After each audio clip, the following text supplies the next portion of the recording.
I have a very encouraging update. I'm pretty happy about it, okay? And I did mention it. So I have a friend who's a dedicated Christian, and she contacted me because she does work for a crown corporation that is, affiliated with the federal government and Canada Post, to be precise. And she wanted, instead of doing what a lot of federal employees have done, seeking an exemption through the public domain, which have been pretty much, as far as I know, denied. Please correct me if I'm wrong. She knew about my dedication to my Christian values and my understanding of these principles, okay, of these two domains, because of my life experience. So she asked me to help her. She wanted to send a letter, and so in response to everything that was sent to her, and she decided not to use their documentation because she did have a pretty clear understanding of what the duty to accommodate really is. It's an obligation. And she liked my approach. She saw the wisdom in it. And so I helped her. And, she wanted me to kind of, read everything over. And so basically what she did is she called upon their obligation to accommodate her from the private, domain. She sent the letter to all the private people at the other end because they were communicating to her with a very generic signature, the Human Rights Team of Canada Post. And because of the way the domains work, she replied to all the people reading this correspondence, kind of. And she laid out her, story and reasons, and let them know she was invoking the protection of her freedoms based on her Christian convictions, okay? And she's not missed a single day of work, and though I think she sent her letter before Christmas, and just a couple days ago, she told me on the official dashboard where every individual's status is recorded, and she is now, they didn't write her back either. No reply to her in the private from the Human Rights Team of Canada Post. But there is one thing that was done. A little button was hit that said, she is given complete equality and recognition as compliant all across the board and approved for work.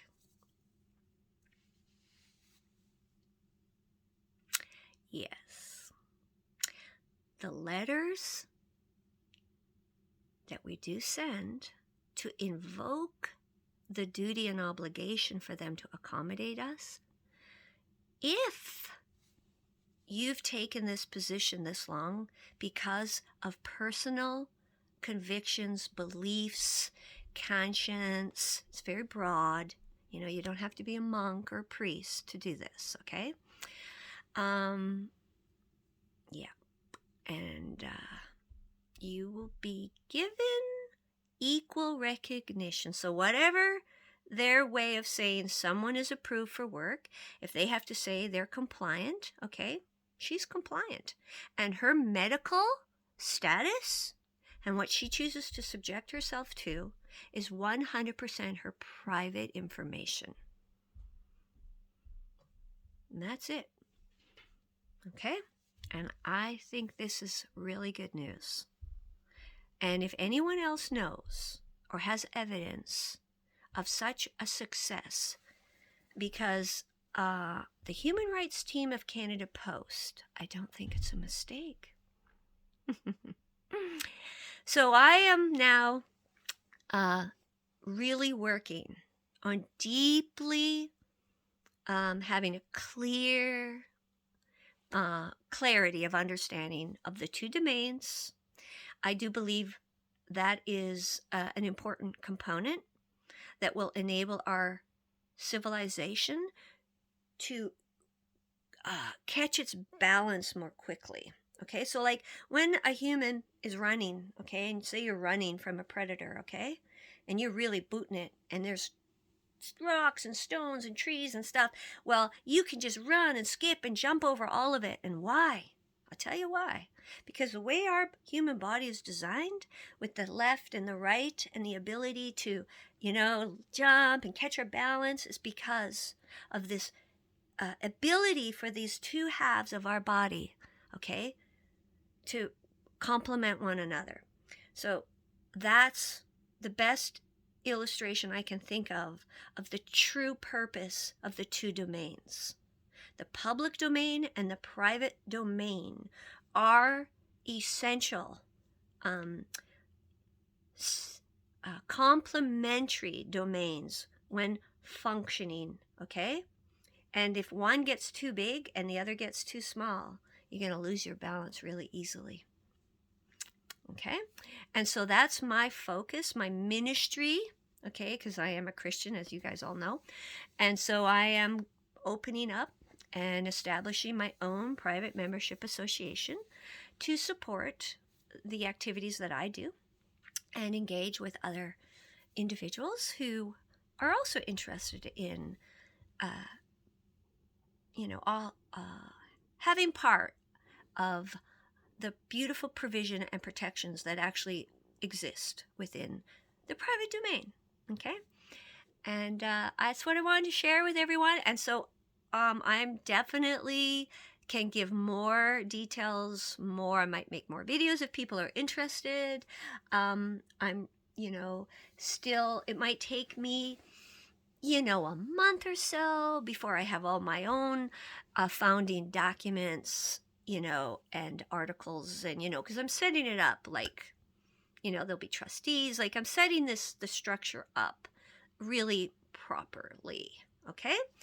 And so all the members who decide to or request to join, because that's how it works. It's sort of like if anyone's been to Costco, you get a Costco card, and like you can't just go in Costco and shop. You have to be a member. Okay, so it's a similar concept as that. Okay, and so normally, like your private membership association might be one that is very unique and particular in providing a particular service or support or education. Like it can be quite broad to the individuals that are interested in that kind of a product or provision. Or the sun is coming around. I'm sorry about that. But anyways, I won't go on and on about it, but I just want you to know I will be sharing more and more information on that.